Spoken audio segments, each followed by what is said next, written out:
সুপ্রিয় শিক্ষার্থীরা, কেমন আছো? আশা করি দেশের যে যে প্রান্তে থাকো না কেন সবাই ভালো আছো, সুস্থ আছো। আমি মোছামত মেরিয়া খাতুন, সহকারী শিক্ষক বাংলা, সাভার ক্যান্টনমেন্ট বোর্ড বালক উচ্চ বিদ্যালয়। সবাইকে শুভেচ্ছা জানিয়ে শুরু করতে যাচ্ছি অষ্টম শ্রেণীর বাংলা দ্বিতীয় পত্রের শব্দ গঠন পাঠটি। বিষয় হচ্ছে শব্দ গঠন।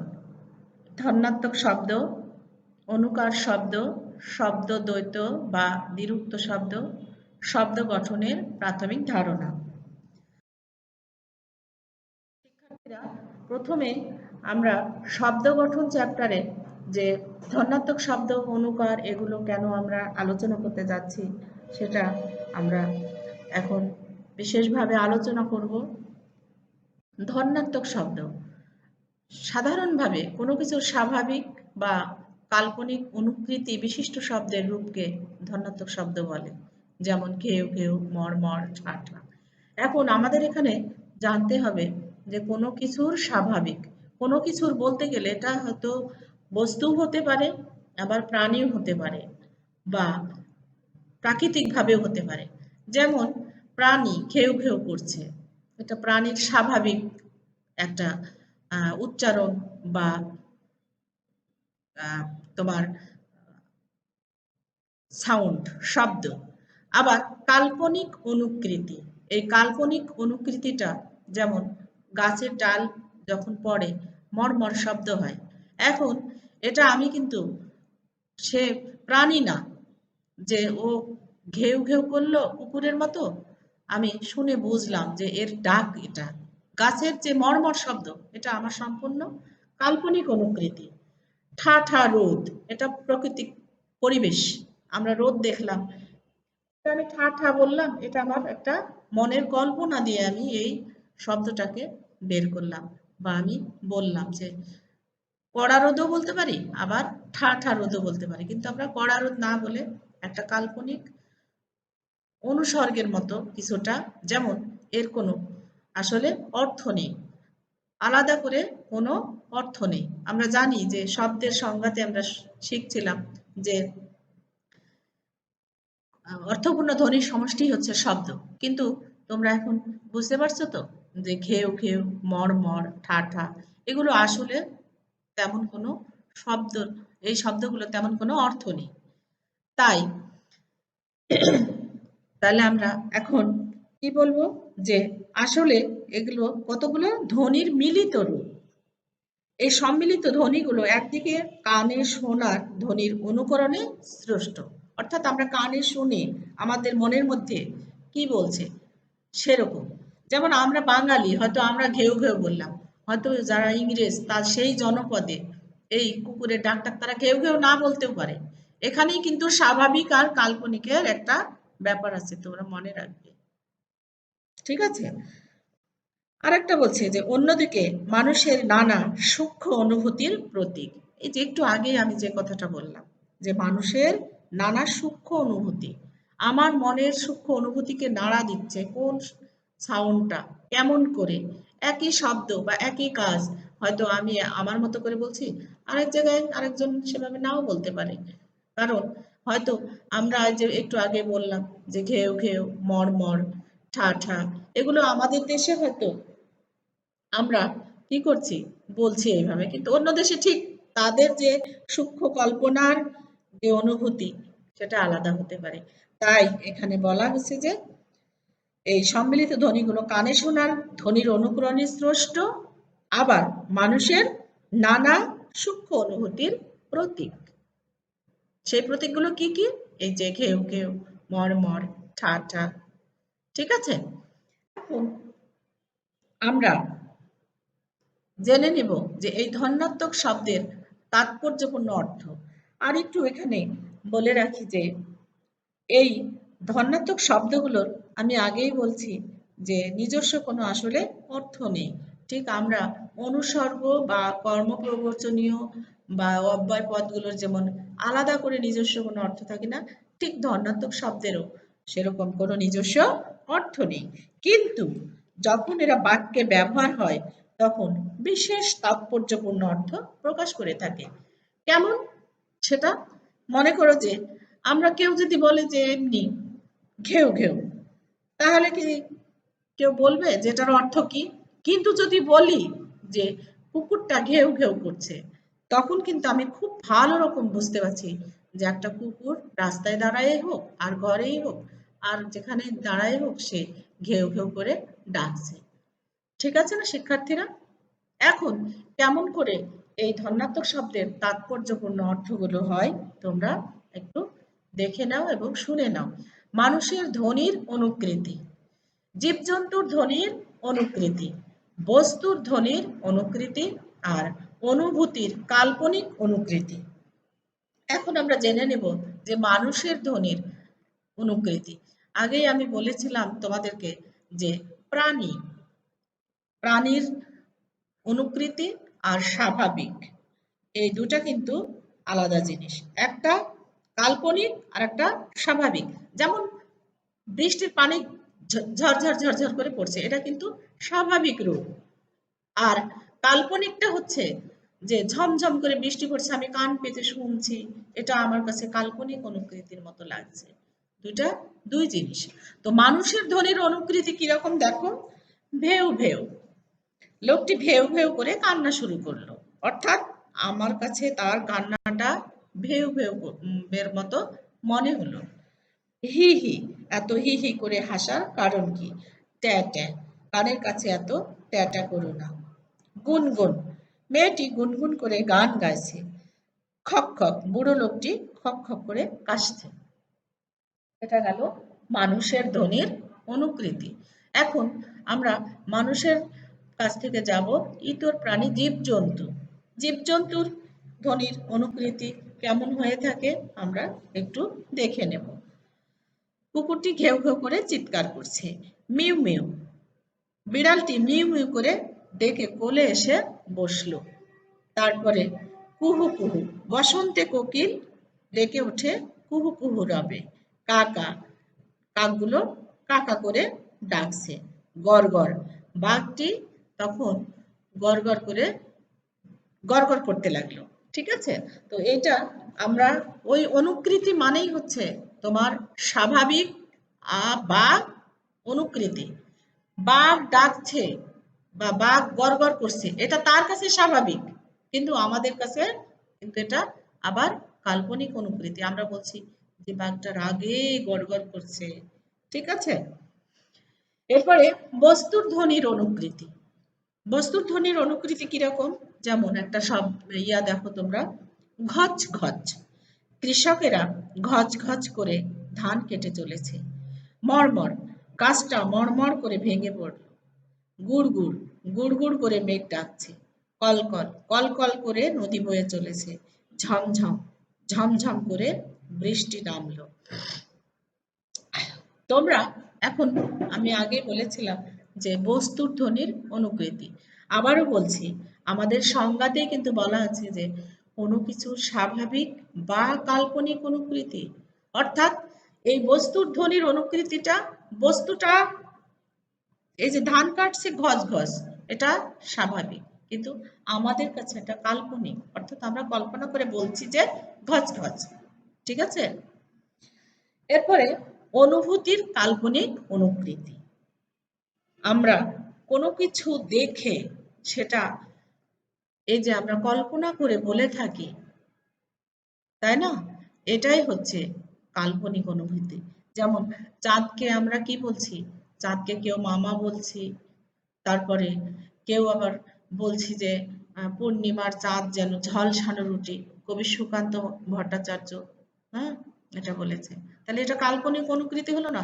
আসলে চাঁদটা চাঁদই আছে, কিন্তু আমরা বিভিন্ন মানুষ আমরা বলছি এক এক রকম, নিজের মনের মতো কল্পনার মতো করে। আর একটা যেমন দেখো, ঠাঠা, ঠাঠা রোদে ঘুরিও না। কুটকুট, মশাই কুটকুট করে কামড়াচ্ছে। ছমছম, ভয়ে গা ছমছম করছে। চোঁচো, খিদে পেট চোঁচো করছে। এই একই কথা। প্রথমকার যে আমি চাঁদের কথা বললাম, এখানে আর একটা কথা আছে ঝিকিমিকি, চাঁদের কিরণ লেগে করে ঝিকিমিকি।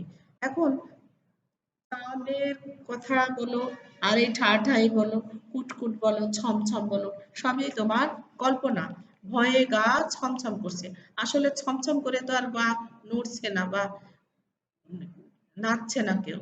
আসলে আমার ভয়ে, কেউ বলে ভয়ে কাঁটা দিয়ে উঠলো, তাহলে এটা আমার কাছে কাল্পনিক অনুকৃতি হলো না? তো শিক্ষার্থীরা, এখন আমরা এটা জানলাম, আমরা জেনে নেব অনুকার শব্দ কাকে বলে। শব্দের অনুকরণে বা বিকারে যে শব্দের সৃষ্টি হয় তাকে অনুকার শব্দ বলে।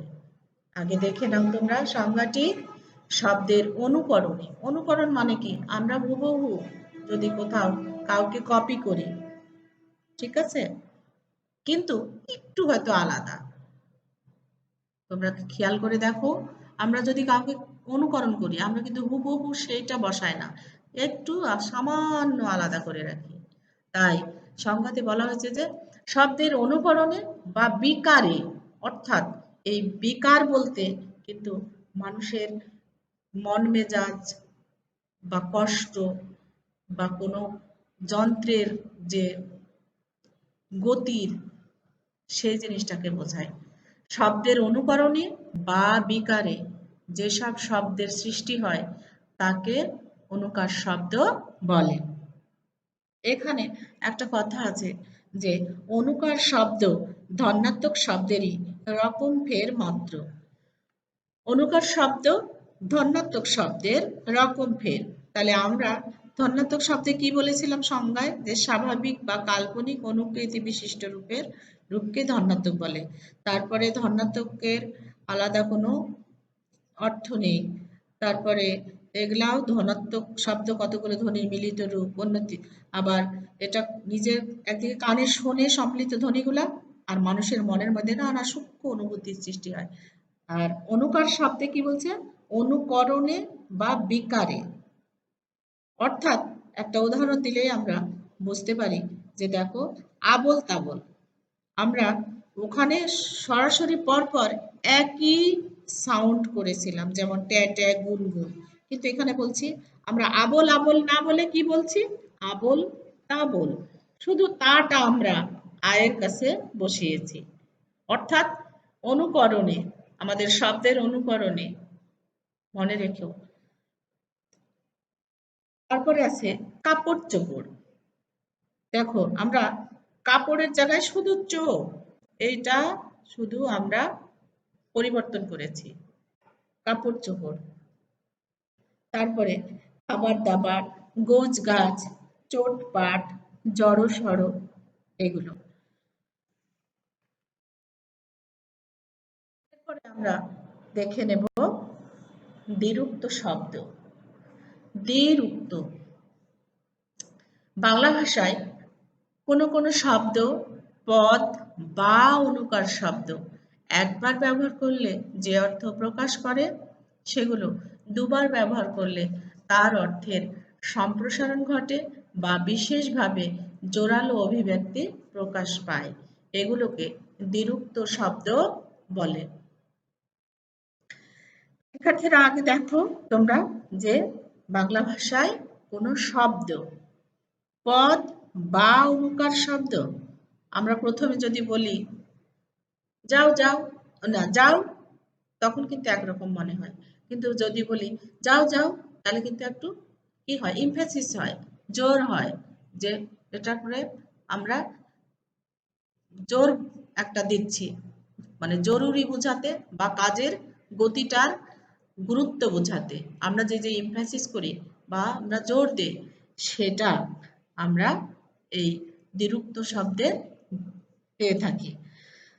তো দেখো, বলছে যে সেগুলো দুবার ব্যবহার করলে তার অর্থের সম্প্রসারণ ঘটে, অর্থাৎ অর্থের বৃদ্ধি ঘটে। ওই যে আমি বললাম যে গুরুত্ব বা জোর। আসলে দেখো, একটা কথা বলি, আমার জ্বর হয়েছে, হুম, আমি এমনি বললাম যে আমার জ্বর হয়েছে, কিন্তু যদি আমি বলি যে আমার জ্বর জ্বর মনে হচ্ছে, তখন কিন্তু ওটার পরে আমি জোর দিলাম, ঠিক আছে, যে আমার যে শুনলো, শ্রোতা আমার সামনে, সে বুঝলো যে না, আসলে তার মনে হয় সত্যি জ্বর আসছে বেশি আকারে। এরপরে আছে আরেকটা পদ বা অনুকার শব্দ। তোমাদের আমি এটা একটু ক্লিয়ার করব। পদ, আচ্ছা ঠিক আছে, আমরা পরে এটা আলোচনা করছি। তো মানুষের দৈনন্দিন কথাবার্তায় এরকম প্রচুর দ্বিরুক্ত শব্দ ব্যবহার করা হয়। আমরা এই সাধারণ জীবনযাপনে, চলাফেরায়, দৈনন্দিন জীবনে আমরা বিভিন্ন জায়গায় বিভিন্ন প্রয়োজনে আমরা দ্বিরুক্ত শব্দ ব্যবহার করে থাকি। তাই এই প্রয়োজনের দিক দিয়ে দ্বিরুক্ত শব্দ ৩ ভাগে ভাগ। একটা হচ্ছে, আর একটা কথা, সরি ভুলে গেছি, সেটা হচ্ছে দ্বিরুক্ত শব্দের আর এক নাম কিন্তু শব্দদ্বৈত। তোমরা একটু মনে রাখিও। দ্বিরুক্ত শব্দ ৩ রকম, ৩ ভাগে ভাগ করা যায়। একটা হচ্ছে শব্দের দ্বিরুক্তি, পদের দ্বিরুক্তি আর ধন্যাত্মক দ্বিরুক্তি। শব্দের দ্বিরুক্তি কেমন ভাবে হয়ে থাকে আর দ্বিরুক্ত শব্দ কিভাবেই বা গঠন হয়ে থাকে আমরা জেনে নেব।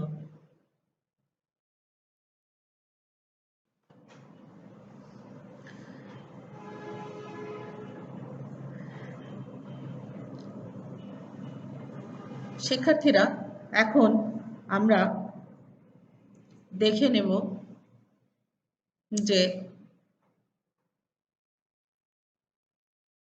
এই দ্বিরুক্ত শব্দ বা শব্দদ্বৈত কাকে বলে। একই শব্দ পরপর দুবার ব্যবহৃত হয়ে যে বিশিষ্ট অর্থ প্রকাশ করে তাকে শব্দের দ্বিরুক্তি বা শব্দদ্বৈত বলে। তো যাই হোক, আমরা এখানে একটু ২ বার বললাম, তোমরা একটু বুঝে নিও। শব্দদ্বৈত বা শব্দের দ্বিরুক্তি নানাভাবে গঠিত হতে পারে। যেমন একই শব্দ দুবার ব্যবহার করে। একই শব্দ আমরা দুবার কিভাবে ব্যবহার করে থাকি দেখো। বছর বছর পরীক্ষায় ভালো ফল করছো, এতে আমরা সবাই খুশি। তারপরে বস্তা বস্তা ধান ভরে নিয়ে ট্রাকটি চলে গেল। তারপরে বারান্দায় ছাদ থেকে ফোঁটা ফোঁটা পানি পড়ছে। তারপরে আস্তে আস্তে চলো, আমার পায়ে ব্যথা। তারপরে চলতে চলতে চলতে চলতে কথা বলো। এই যে আমরা উদাহরণগুলো দিলাম, তো প্রথমে যদি আমরা বলতাম যে পরীক্ষায় ভালো ফল করছো, আমরা খুশি, তাহলে কিন্তু একরকম গুরুত্ব হতো। যেমন হয়তো এই বছরই পরীক্ষায় ভালো করছে, কিন্তু এখানে বলা হচ্ছে বছর বছর, অর্থাৎ সে প্রতি বছরই ফল ভালো করছে, এজন্য সবাই খুশি। আবার বস্তা বস্তা ধান ভরে নিয়ে ট্রাকটি চলে গেল, অর্থাৎ যদি আমরা বলতাম যে ট্রাকটি বস্তা ভরে নিয়ে চলে গেল, তো সেখানে কিন্তু একটু কম বেশির একটা ব্যাপার আছে। যখন বস্তা বস্তা, তখন একেবারে বিশাল অর্থে বোঝা যাচ্ছে। এই বিশালতাটা বোঝানোর জন্যই বস্তা বস্তা ধান বলা হয়েছে। এরপরে মনে করো যে হাঁড়ি, এই হাঁড়ি হাঁড়ি সন্দেশ, অর্থাৎ হাঁড়িতে সন্দেশ আছে মনে করো, এই কথাটা যদি বলা হয় তাহলে এটা নর্মালি বোঝায়। কিন্তু যদি বলা যায় যে হাঁড়ি হাঁড়ি সন্দেশ ওখানে, তাহলে কি হবে? ব্যাপকতা বোঝাচ্ছে না এখানে। এরপরে একই শব্দের সমার্থকের আর একটি শব্দ ব্যবহার করি। কিরকম দেখো, আমরা ঠিক ধন্যাত্মক অনুকার শব্দে যেরকম যে ব্যবহার করেছিলাম যে আবোল তাবোল এরকম, সেরকম এই শব্দটি তেমন না, কিন্তু একই অর্থ প্রকাশ করে। অর্থাৎ যেমন আশাও যা ভরসাও তাই, একমাত্র ছেলেটি বাবা মায়ের আশা ভরসার স্থল। তারপরে আত্মীয় স্বজন, বাড়িতে অনেক আত্মীয় স্বজন এসেছে, এখন আত্মীয়ও যা স্বজনও তাই, এরকম। চালচলন, ঢাকঢোল, ধনদৌলত, ভয় ডর, মাথা মুন্ডু, সুখ শান্তি, এগুলো আর কি। অর্থাৎ সুখও যা, শান্তিও তাই, মাথাও যা, মুন্ডুও তাই, এরকম। এরপরে জোর শব্দের পর আংশিক পরিবর্তন করি। আংশিক পরিবর্তন বলতে সামান্য একটু, যেমন কাছাকাছি, চেয়ে চিনতে, অর্থাৎ কথা সাহিত্যিক হাসান আজিজুল হকের বাড়ির কাছাকাছি আমরা থাকি, তাই না, এরকম। তারপরে চেয়ে চিনতে, ডাকাডাকি, আমাকে আর ডাকাডাকি করা হবে না, মারধর, তারপরে রাগারাগি, এগুলো। এরপরে বিপরীত শব্দ যোগে, এতক্ষণ আমরা কখনো বললাম যে একই শব্দ দুবার ব্যবহার করে, তারপরে সমার্থক শব্দ ব্যবহার করে, এরপরে আংশিক পরিবর্তন করে, এরপর হচ্ছে বিপরীত শব্দ যোগে। বিপরীত শব্দ যোগে কেমন? আসল নকল, আজকাল আসল নকল চেনা বড় দায়। এখন দেখছো আমরা এগুলোই কিন্তু শব্দ, কিন্তু বিপরীত শব্দ এবং দ্বিরুক্ত শব্দ বা শব্দদ্বৈত। তারপরে আসা যাওয়া, আমাদের বাড়িতে তার আসা যাওয়া আছে। ইচ্ছা অনিচ্ছা, বেচা কেনা, বৈশাখের পয়লা বৈশাখের দিনে অনেক বেচা কেনা হয়। তারপরে জন্ম মৃত্যু, জন্ম মৃত্যু সৃষ্টিকর্তার হাতে, এগুলোও কিন্তু তোমার দ্বিরুক্ত শব্দ, কিন্তু বা শব্দদ্বৈত, কিন্তু বিপরীত শব্দ যোগে আমরা কি করছি, বাক্যের মধ্যে ব্যবহার করছি। এরপরে অনুকার ধ্বনি যোগে। অনুকার ধ্বনি কেমন দেখো, এটাও শব্দদ্বৈত বা দ্বিরুক্ত শব্দ সহযোগ বাক্যের মধ্যে আমরা ব্যবহার করে থাকি। কিরকম?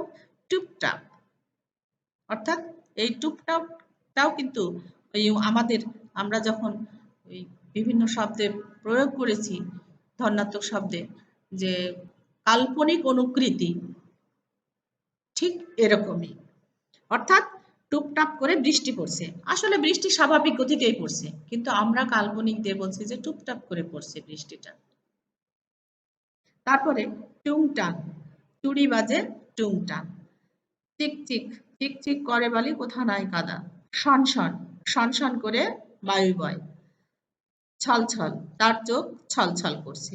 টনটন, হাতটা ব্যথায় টনটন করছে। এই টুপটাপ, টুংটাং, চিকচিক, সনসন, ছলছল, টনটন, এই সবগুলোই হচ্ছে অনুকার ধ্বনি যোগে আমরা দ্বিরুক্ত শব্দ বাক্যের মধ্যে ব্যবহার করে থাকি। শিক্ষার্থীরা, এবার আমরা শব্দ গঠনের আর একটু আলোচনা করব এবং এর প্রাথমিক ধারণা বোঝার চেষ্টা করব। আমরা আগেই জেনেছিলাম, পূর্বে পড়াছিলাম যে এক বা একাধিক অর্থপূর্ণ ধ্বনির সমষ্টি হচ্ছে শব্দ, আর অর্থই হচ্ছে শব্দের প্রাণ। তো শব্দ বাক্যে ব্যবহারের মাধ্যমে মানুষ মনের ভাব সম্পূর্ণভাবে প্রকাশ করে থাকে। এজন্য নতুন নতুন শব্দ গঠন করতে হয় আমাদেরকে, আর নানা উপায়ে আমরা এই শব্দ গঠন করে থাকি। যেমন সাধারণভাবে ব্যঞ্জন বর্ণের সাথে কার যোগ করে আর ব্যঞ্জন বর্ণের সাথে ফলা যোগ করে। কেমন করে দেখো এখানে কার যোগ কেমন, যেমন ব, আমরা কিন্তু শব্দ যখন আমরা বর্ণ পড়াছিলাম তখন কিন্তু বলেছিলাম যে ব্যঞ্জন বর্ণের সাথে স্বরবর্ণের একটা যোগ আছে। তাহলে এখানে আমরা বলেছি যে ব্যঞ্জন বর্ণের সাথে কি যোগ করছি, কার যোগ করছি। ব্যঞ্জন বর্ণের সাথে কার যোগ করছি, যেমন একটা বাড়ি একটা শব্দ, তো আমরা ব যোগ কার, অর্থাৎ বয়াকার। আর রয় বিন্দুর হস্যি, এটাও কিন্তু কার, অর্থাৎ বাড়িতে আমার সর্বমোট 2টা কার আছে, আর আমার স্বাধীন বর্ণ হচ্ছে ব আর ডয় বিন্দু র, এবং এগুলো কমপ্লিট ব্যঞ্জন বর্ণ। তার সাথে আমরা কার সাহায্য নিচ্ছি? স্বরবর্ণের কার এর সাহায্য নিচ্ছি। এরপরে আমরা ব্যঞ্জন বর্ণের সাথে ফলা যোগ করে কেমন করে শব্দ গঠন করে থাকি সেটা একটু দেখব। সেটা হচ্ছে যেমন বক্র একটা শব্দ, এই ব দিয়ে কয়ের সাথে আমরা র ফলা বলছি, ব কয়ে র ফলা। আমরা আগেও পড়ছিলাম যে কার হচ্ছে 10টি আর ফলা হচ্ছে 6টি। এই কয়ে র ফলা অর্থাৎ র ফলা এটি যোগ হয়ে একটি পূর্ণ শব্দ গঠিত হয়েছে, অর্থাৎ বক্র। এরকম চক্র, রান্না, বাক্য, পদ্মা, ঠিক আছে, এগুলোই হচ্ছে শব্দ গঠনের প্রাথমিক উপায়, একেবারে প্রাইমারি লেভেল। এছাড়াও আমরা আরেকটু এখন জেনে নেব যে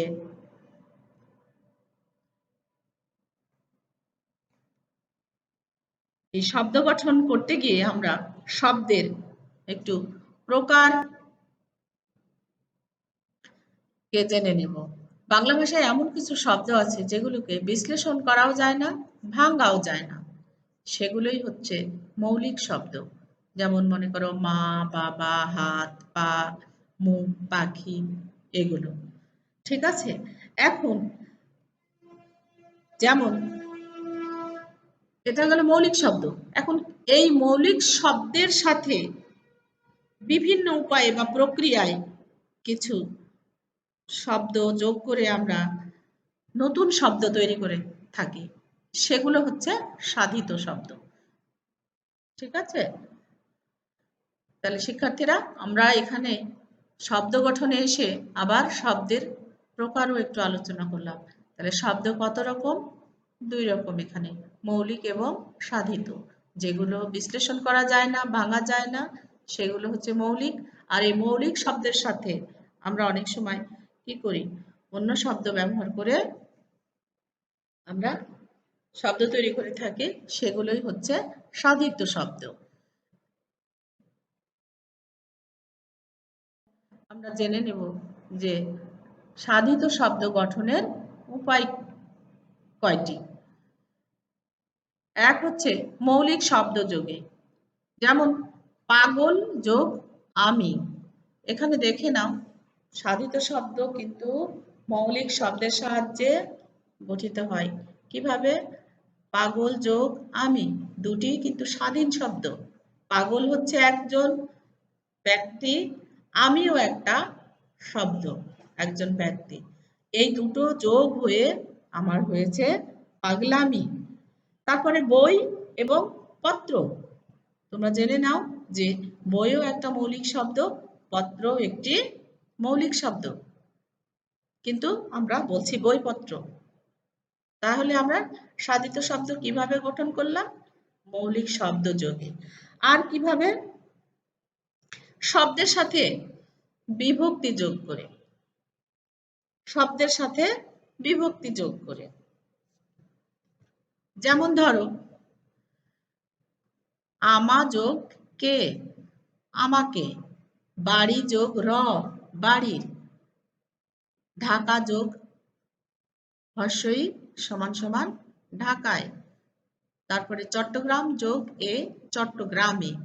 এছাড়াও আমরা কিন্তু তোমার ক্রিয়াপদও যদি হয় তখন কিন্তু আমরা যেমন খা যোগ হর্ষই খাই, এটাও কিন্তু ক্রিয়াপদেরও শব্দ আছে। খাওয়া, যাওয়া, আমি ঘুমাচ্ছি, ঘুম থেকে ঘুমাইতেছি, ইতেছি যোগ করে আমরা, এগুলো কিন্তু বিভক্তি। এরপরে শব্দের আগে উপসর্গ যোগ করে, শব্দের আগে উপসর্গ যোগ করে কিভাবে? আমরা জানি যে উপসর্গ কাকে বলে। শব্দের আগে যেসব প্রত্যয় বসে শব্দের অর্থের পরিবর্তন ঘটায়, নতুন শব্দ তৈরি করে, তাকে তো উপসর্গ বলছে। যেমন একটা কাজ একটা শব্দ, এখন এর সাথে আমরা অপ্রত্যয় বা উপসর্গ যোগ করে কি করছি, বলছি অকাজ, এটাও কিন্তু একটা শব্দ।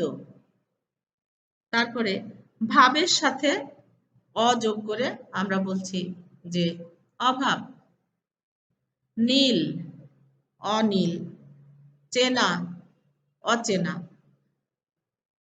তারপরে থই পাওয়া মানে তাল পাওয়া, থই মানে তাল, অথই মানে বেতাল অবস্থা। ধোয়া আধোয়া, লুনি আলুনি, গাছা আগাছা, আগমন আকণ্ঠ, সমুদ্র, নিখুঁত নি দিয়ে, নীলাজ নিরেট নির্ণয়, বিভুই বিফল বিপদ।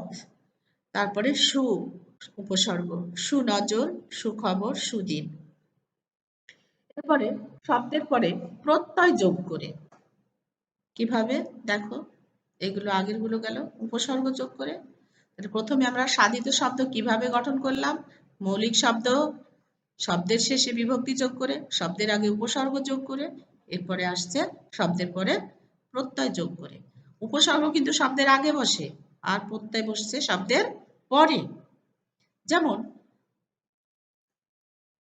ঢাকায়, ঢাকা যোগ আই, ঢাকা একটা মৌলিক শব্দ, তার সাথে প্রত্যয় যোগ হয়েছে। তেমনি নিম, নিমও একটা মৌলিক শব্দ, তার সাথে আই যোগ হয়েছে। এরপরে উক, উক কেমন ভাব, আমরা ভাব একটা শব্দ বলি না, গায়ে গায়ে ভাব, ঠিক আছে, তো তার সাথে আমরা উক এই প্রত্যয় যোগ করছি, করে বলছি ভাবুক। তেমনি মিশুক, মিথ্যা যোগুক মিথ্যুক, লাজ যোগুক লাজুক। এরপরে আসছে ইক, একই প্রত্যয় যোগে, সাহিত্য যৌগিক সাহিত্যিক, বৈধ যৌগিক বৈদিক, দৈনিক দিন যৌগিক দৈনিক, মাস যৌগিক মাসিক। অন, কাদ যোগ অন কাদন, বাঁধ যোগ অন বাঁধন ভাঙ্গন জ্বলন। খানা, চিড়িয়াখানা বৈঠকখানা ছাপাখানা।